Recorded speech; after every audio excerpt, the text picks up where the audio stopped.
Eh bien, bonjour à vous, courageux du vendredi matin. On va passer 30 minutes ensemble, j'espère que ça va bien se passer, enfin il n'y a pas de raison. J'ai légèrement modifié tout de suite le titre de la conf, j'ai enlevé Audit SEO. Je ne sais pas si vous allez apprendre grand-chose. L'idée, c'est de vous partager plutôt un état d'esprit de travail. Moi, je fais que du travail, hein. J'ai pas d'autre chose à faire, j'ai pas de facilité particulière, donc c'est du boulot, du boulot, du boulot. Donc je voudrais voilà, juste partager cette espèce d'état d'esprit. Je ne vais pas trop parler de SEO, mais plutôt de marketing, parce que je suis un petit peu... alors je vais essayer de faire marcher ce truc aussi. Excusez-moi. Gauche. Ouais, voilà. Ça c'est moi. Donc je me suis mis des petites ailes que ça un peu, mais en même temps des petites oreilles de diable. Parce qu'en fait, en SEO et en marketing, on n'est jamais tout blanc, on n'est jamais tout noir, etc., quoi. Ça va, cadreur? Tu veux que je reste sur la ligne? Tu n'hésites pas, quoi. Voilà, donc moi je suis autodidacte, je suis un vieux gars du web, vous voyez, j'ai 50 ans, je fais ça depuis 25 ans bientôt. Quand j'ai découvert le web, je me suis dit génial, je vais pouvoir créer mon activité, enfin mon métier même, ça arrive rarement dans l'histoire avec un grand H, quoi. Donc ça c'était hyper excitant et c'est toujours excitant, c'est pour ça que je fais du SEO, parce que je continue à apprendre des choses. Voilà, je suis venu au SEO parce que je viens des mots, j'écris beaucoup, beaucoup, beaucoup. Donc j'ai écrit dans des blogs, j'ai monté des blogs, etc. Puis j'ai retrouvé mes trucs dans les SERP, dans les pages de résultats. Mon activité, elle se fait entre du consulting, de la formation. J'ai monté des formations en marketing digital pour des grosses business schools à Lyon, EM Lyon, je ne sais pas si ça vous parle. J'ai fait ça pendant une douzaine d'années. C'était très intéressant. Ça m'a obligé à déconstruire mes pratiques. Et c'est ce que je voudrais aussi vous partager aujourd'hui sur le mindset, l'état d'esprit de déconstruire nos évidences, déconstruire les trucs qu'on a toujours. Voilà, on fait comme ça, on a nos process, puis on recommence, quoi. Sport d'équipe, moi je suis plutôt rugby que football, désolé, je suis pas très protège tibia, j'aime bien qu'il y ait des gros devant qui enfoncent, et puis des petits filous qui distribuent le ballon à droite à gauche ou qui fliquent sur les ailes, enfin pour ceux qui voient de quoi en cause, quoi. Et comme je suis autodidacte, bah, j'ai quand même un gros problème de syndrome de l'imposteur, en fait. Donc j'ai besoin de process et de méthodologie pour me rassurer au quotidien, et même si je fais ça depuis longtemps, et c'est ce que je voudrais partager avec vous. Est-ce que ça marche dans ce sens ou dans l'autre? Voilà. Donc l'objectif, c'est prendre de la hauteur. D'accord? On va reprendre un peu d'une vue macro. C'est penser SEO au sens large. Je me spoil direct, mais un bon lien, c'est pas forcément un lien follow. Voilà. Quand on pense à l'utilisateur, bah, il peut y avoir d'autres liens vraiment intéressants. Proposer un cadre de réflexion marketing aussi, parce qu'on n'est pas là pour beurrer les toasts. On est là on a des clients qui nous demandent de générer, quand vous avez des clients, du business. D'accord? Rester focus sur nos cibles, absolument, tout le temps, tout le temps, tout le temps.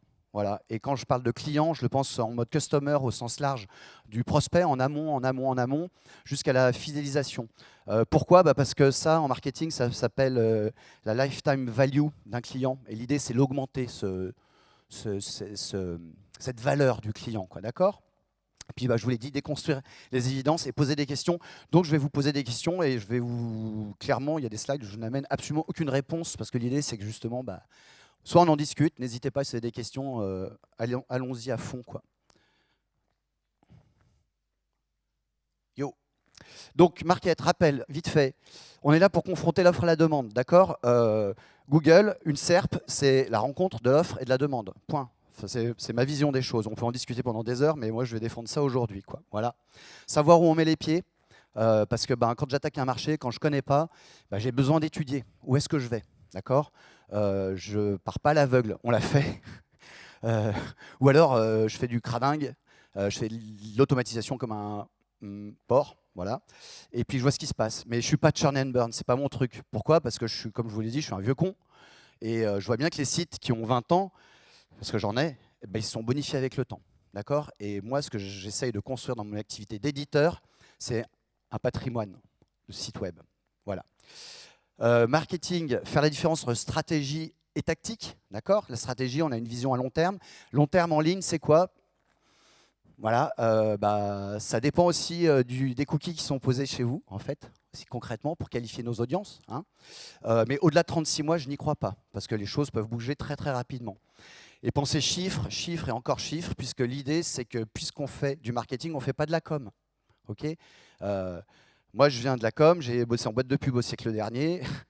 Je suis là pour montrer des résultats à mes clients et puis pour moi, voir ce qui marche ou ce qui ne marche pas. D'accord? Donc ça veut dire statistiques comparables, donc ça veut dire des faits, sur quoi on se met d'accord. Non? Ok. Toujours contexte, contrainte du web. Souci, tracas, problème. Hein. Alors je fais exprès de mettre ça. Pourquoi? Parce qu'en fait, vous allez voir, je suis très attentif au vocabulaire. Puisqu'on est bien d'accord que le vocabulaire, ça va se transformer en requête, en keyword, donc vous appelez ça comme vous voulez, quoi. Vous ne vendez rien en ligne, vous générez des actes d'achat. N'oubliez jamais ça.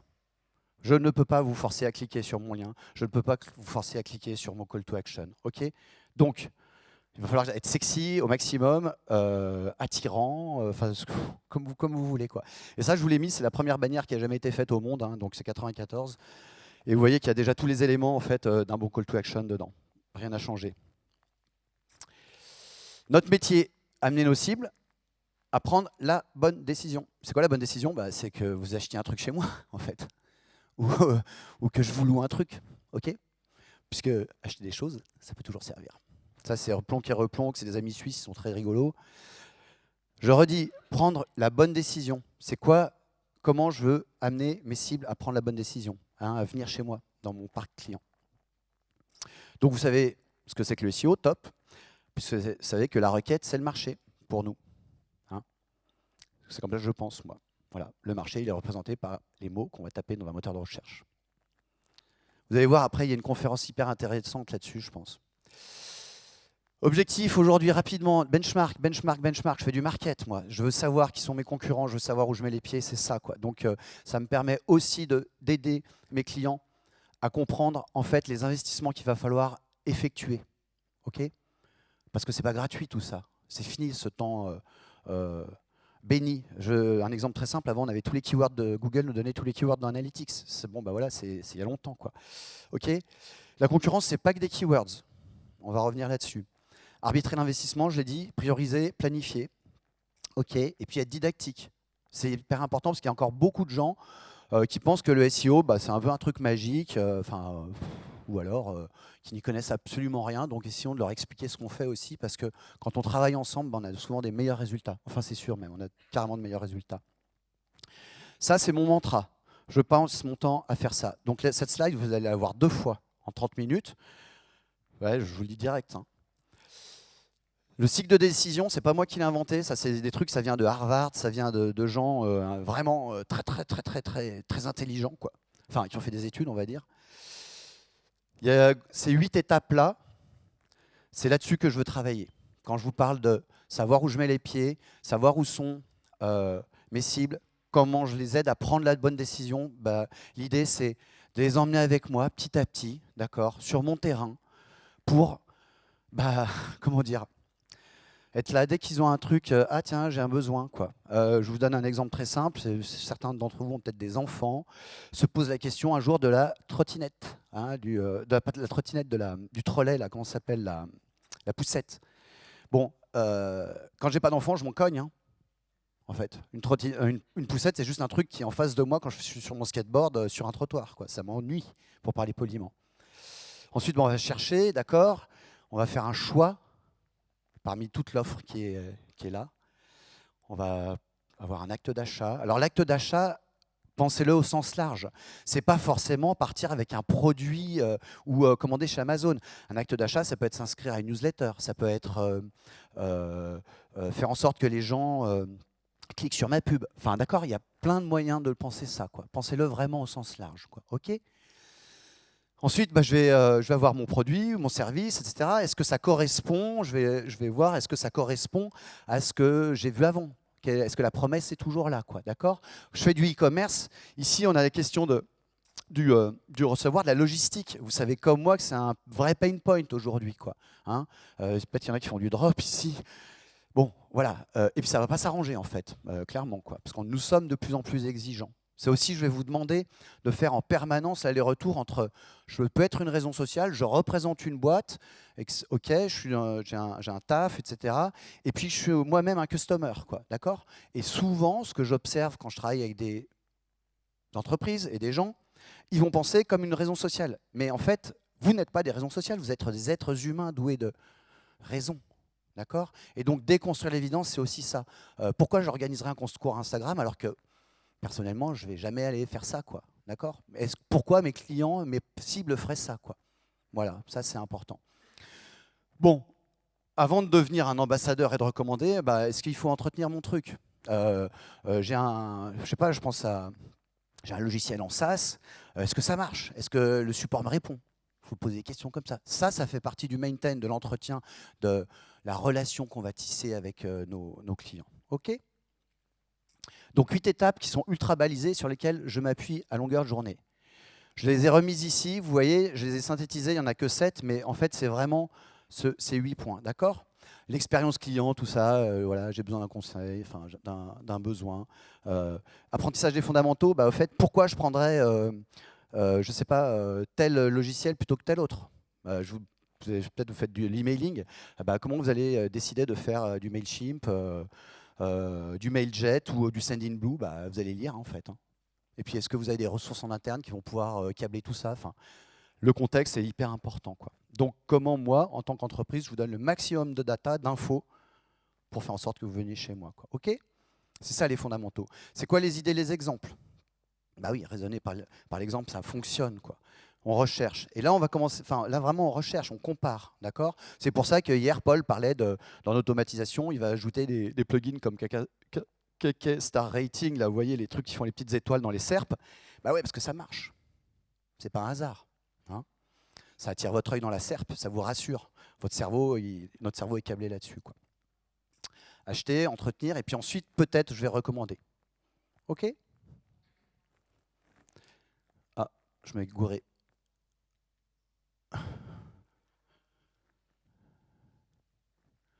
Je suis désolé. Je vous le mets, ça aussi, c'est une autre manière de dire ce que j'ai dit avant. Hein.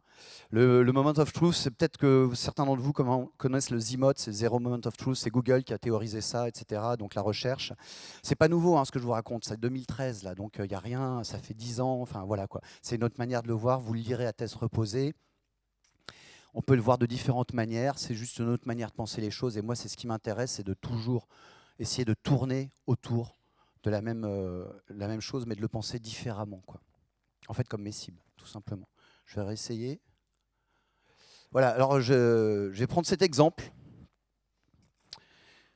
Alors c'est un exemple évidemment un peu monstrueux, quoi. Enfin, voilà.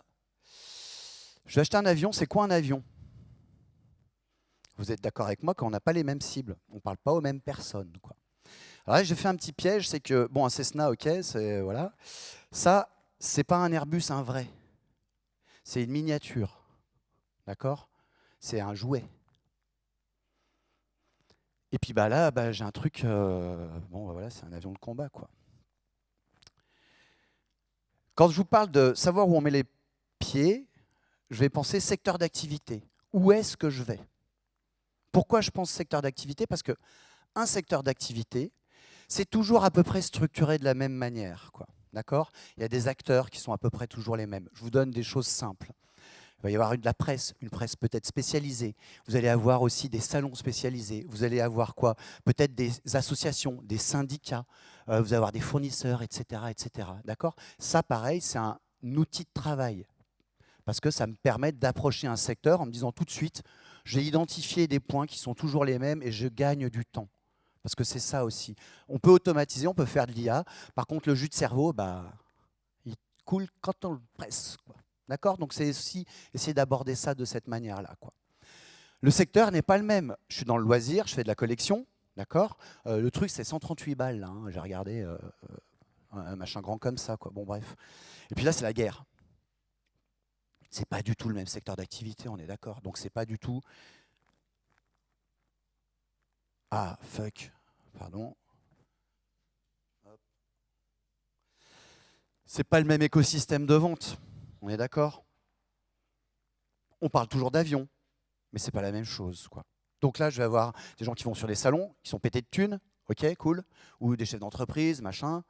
Ici, je vais avoir une approche du commerce électronique. J'achète pas un Cessna en ligne, hein. Enfin, je crois pas, quoi. peut-être, mais j'y crois pas. Et puis là, j'ai des négociations à des niveaux qui sont absolument autres, quoi. Donc, ce que je veux vous dire par là, c'est que mon cycle d'achat, mon cycle de prise de décision sur ces 3 typologies d'avions n'est pas du tout le même. Il ne va pas mettre en jeu les mêmes choses. Donc moi, en tant que vendeur d'avions, en fonction de ce que je vends, je ne vais pas être aux mêmes endroits. D'accord? Donc mon écosystème en ligne ne sera pas le même. Ah putain. Oui, je parle très mal aussi parce que c'est très important de mal parler. Surtout quand on a des enfants. C'est ce que je vous disais. Là, j'ai du privé.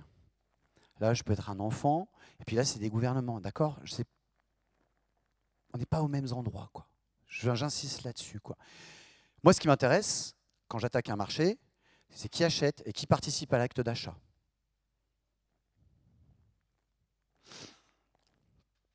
Alors, tout le monde sait ce que c'est qu'un persona. Très bien, c'est super cool. C'est hyper utile, soyons clairs. Alors, je vais faire exprès de prendre, je zappe d'un truc à un autre pour vraiment essayer de faire circuler notre cerveau, quoi. Direction administrative et financière. Je suis assez B2B aussi, juste pour info, quoi. Service juridique, service logistique, service commercial, service direction informatique. Est-ce que ces gens-là ont le même regard sur l'acte d'achat, sur le produit, sur le service? Non, clairement non. Moi, mon taf, en tant que SEO, mais en tant que marketeur, c'est de savoir qui participe, et ça, je vous pose des questions. Où est-ce qu'ils sont en ligne? Il va falloir que j'aille sur leur terrain. Ils ne viendront pas à moi, en fait. C'est à moi d'aller chez eux, quoi. D'accord? Vous allez sur le marché, il y a une foire, il y a un machin, il y a des camelots, ils sont là, ils sont venus vous voir parce que vous passez sur le marché. Ils savent qu'il y aura du monde, quoi. Mais en ligne, c'est à vous d'aller, quoi. D'accord? Utilisent-ils le même vocabulaire? Et on parle bien de toujours pareil, du même produit ou du même service. Ont-ils les mêmes grilles d'analyse, de lecture par rapport à ce que vous avez à proposer? Comment ils pensent en fait votre service? Je le redis. D'accord? Non. C'est pas la même manière, c'est pas vrai, quoi. Et ce qui nous intéresse, nous, je suis hyper fort en trucs, vous avez vu, c'est que tous ces gens-là, ils aient un accès avec leur grille de lecture, avec leur vocabulaire, vers votre achat, en fait. D'accord? Pourquoi je vous parle de ça? Parce que vous me dites, ouais, De Campoux, t'es bien mignon avec ton truc. Ouais, ouais, c'est vrai. Nous, on n'a pas du tout ces problématiques. Ok. Je suis d'accord, on n'est pas tous sur les mêmes terrains. Mais en revanche, ce que je vous demande, c'est pareil. Faites l'effort en tant que consommateur, en tant que personne qui a des besoins. Ben, en fait, vous allez passer par ces différentes étapes. Alors, ce n'est pas exactement forcément ces mêmes mots, mais quand je vous dis DAF, est-ce que j'ai l'argent, est-ce que j'ai les dollars pour acheter direct ou est-ce qu'il faut que je fasse un crédit? Ce n'est pas la même chose. D'accord? Est-ce que c'est bordé juridiquement? Est-ce que j'ai des SLA, par exemple? Enfin, il y a plein de choses comme ça. Est-ce que je vais pouvoir me retourner? D'accord? Ce n'est pas un hasard si, quand on fait de la construction, il y a des décennales et des trucs comme ça. C'est aussi pour ça. Donc moi, mon travail, c'est aussi de vous donner le maximum d'informations pour vous rassurer, pour vous dire, OK, c'est cool. Chez nous, il y a tout ce qu'il faut. Et ce qui m'intéresse surtout, je le redis, c'est d'être présent à chaque moment. D'accord? Quel que soit votre état d'esprit. Si vous avez des kids, vous pouvez passer de maman ou papa en une fraction de seconde quand le bahut vous appelle, quand l'école ou ce que vous voulez, quoi. Malade, machin, tac. Je suis plus consultant, je suis plus machin. Non, je suis papa ou je suis maman à ce moment-là. D'accord? Notre cerveau va très très vite, beaucoup plus vite qu'une base de données. Et ça m'intéresse. Donc j'essaye de travailler dans cette direction. Pardon. Donc benchmark, c'est quoi étude de l'écosystème? Où est-ce que je suis absent? Où est-ce que les autres sont présents? Forcément. Ça va me donner des pistes de travail. Quel type de contenus sont nécessaires? On fait... Moi, je viens du siècle dernier, donc on faisait du multimédia, quoi. Hein, aujourd'hui, faire de la vidéo, c'est juste normal. C'est facile. Vous avez un téléphone, enfin, ça va super vite, quoi. Qu'est-ce qu'ils consomment? C'est quoi la typologie de consommation, quoi? Pourquoi j'irai sur LinkedIn? Enfin, je sais pas. Pourquoi j'irai sur TikTok? Est-ce que ça a un sens? Et puis et surtout, l'idée, c'est d'avoir des pistes de travail. Comment je vais remédier à mes carences, en fait. D'accord? Et ça va me demander des ressources et ça va me demander de staffer. Est-ce que je suis staffé? Est-ce que je ne suis pas staffé? Donc ça veut dire des dollars. Et ça va me permettre de planifier aussi, parce qu'il y a peut-être des urgences. Hein. Je ne rentre pas dans le côté technique, hein, tout ça, quoi. Et là, effectivement, vocabulaire, vocabulaire, vocabulaire. Et ça, c'est le travail absolument fondamental que l'on a à faire en tant que SEO. Je ne sais pas si certains d'entre vous ont suivi la conférence de Baptiste, là, sur la rédaction. On en parlait hier. L'IA, c'est vraiment génial, quoi. Mais c'est génial quand on sait à qui on cause. Et du coup, en fait, je vais pouvoir sortir des textes, je vais gagner du temps, mais des textes qui vont être focus sur tel besoin, sur telle personne. Et ça, c'est cool. Et je n'essaye pas d'en faire des centaines. Non, je te parle à toi et pas à personne d'autre, parce que toi, tu vas penser comme ça, quoi. Donc, il va falloir peut-être identifier le champ lexical des cibles. Et vous savez ce que c'est que scraper. Ça peut être intéressant de monter des champs lexicaux. Ça marche, en fait, parce que je vais utiliser les bons mots. Okay, alors, il y a des gens qui font ça pour vous. Ils s'appellent Your Text Guru, par exemple. Avant, on avait un .fr, etc. Moi, je suis très Your Text Guru, hein, je vous le dis tout de suite, quoi, parce que ça marche vraiment bien.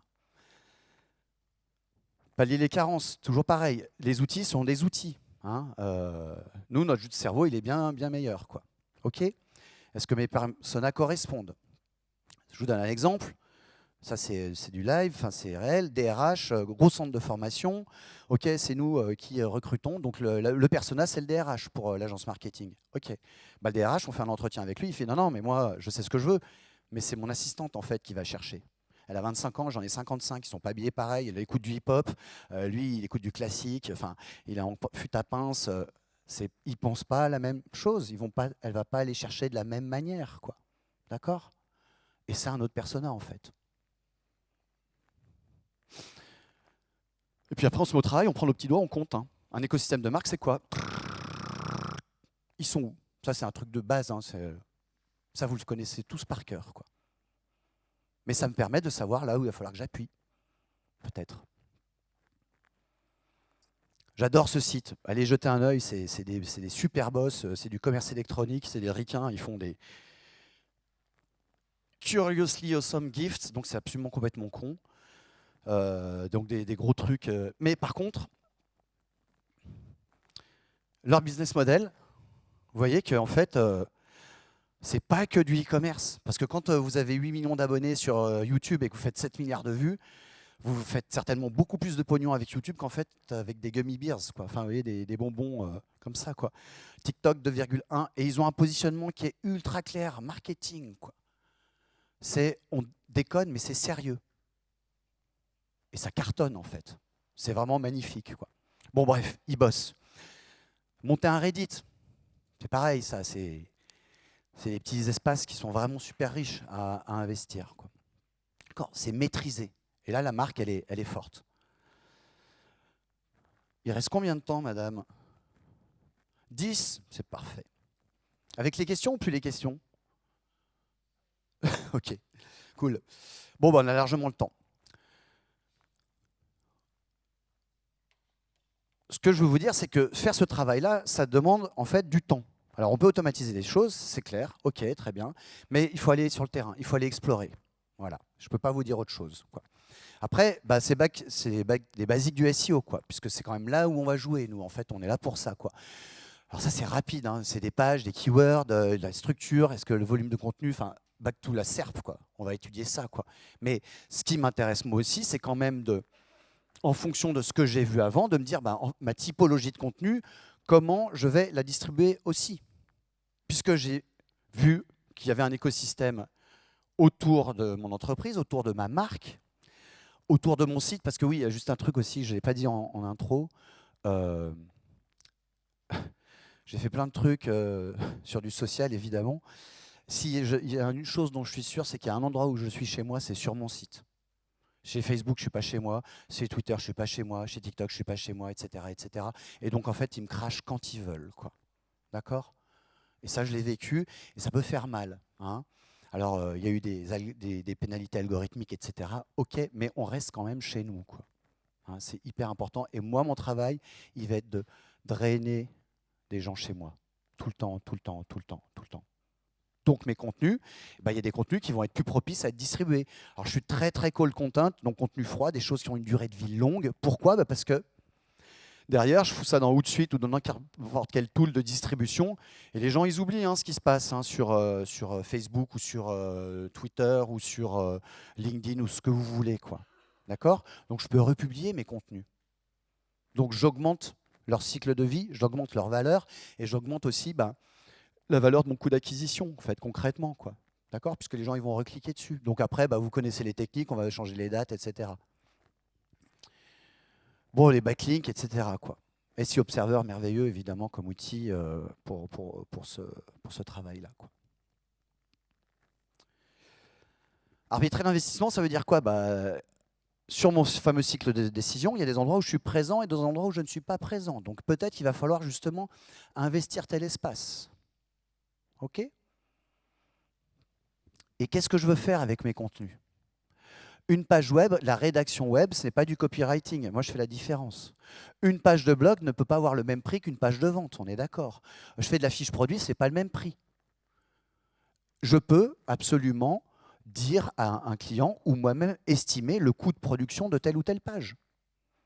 Et c'est important parce que ça va me faire des KPI.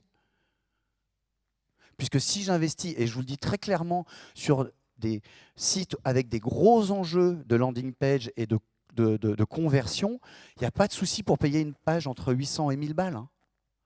Parce que cette page, elle va durer. Et puis c'est sur cette page que les gens vont signer, quoi. Donc j'investis. OK? Un article de blog, c'est un article de blog. Après, il y en a qui se positionnent, tant mieux, quoi. C'est cool. Mais je n'y affecte pas le même temps, je n'y affecte pas les mêmes ressources. D'accord? Et des backlinks, évidemment, parce qu'en fait, les backlinks, on est bien d'accord qu'on en a besoin. C'est la base, quasiment. Mais posons-nous la question de quel backlink je vais mettre, à quel moment pour servir justement cette étape, pour pouvoir pousser telle partie de mon site, pour pouvoir pousser tel moment dans mon parcours d'achat, quoi. Donc c'est pour ça que je vous disais en intro, moi je suis ultra fan, alors vous avez entendu parler de ninja linking, tous ces trucs-là, des forums. Les forums, c'est merveilleux, quoi. Reddit, c'est merveilleux. Parce que même Quora, c'est merveilleux, parce que, bon, au-delà de scraper Quora, ok, très bien, quoi, mais je peux aller mettre des liens qui vont ramener des gens chez moi à tel moment de leur prise de décision. Et à quoi ça me sert? Je sers ma marque, en fait. Et hop, à chaque fois, vous voyez mon logo. À chaque fois, vous voyez ma baseline, ce que vous voulez. Mais l'idée, c'est de rentrer dans votre cerveau petit à petit, petit à petit, petit à petit, jusqu'à un moment, voilà, je tape le bon coin directement quand j'ai besoin de quelque chose, quoi. C'est fort. Et pourtant, le design est quand même super dégueulasse. Mais ma grand-mère s'en sert. Enfin, non, ma mère. Parce que ma grand-mère, évidemment, elle est plus là, quoi. Voilà, j'ai fini, c'est un peu en avance, je suis allé un peu vite, toutes mes excuses.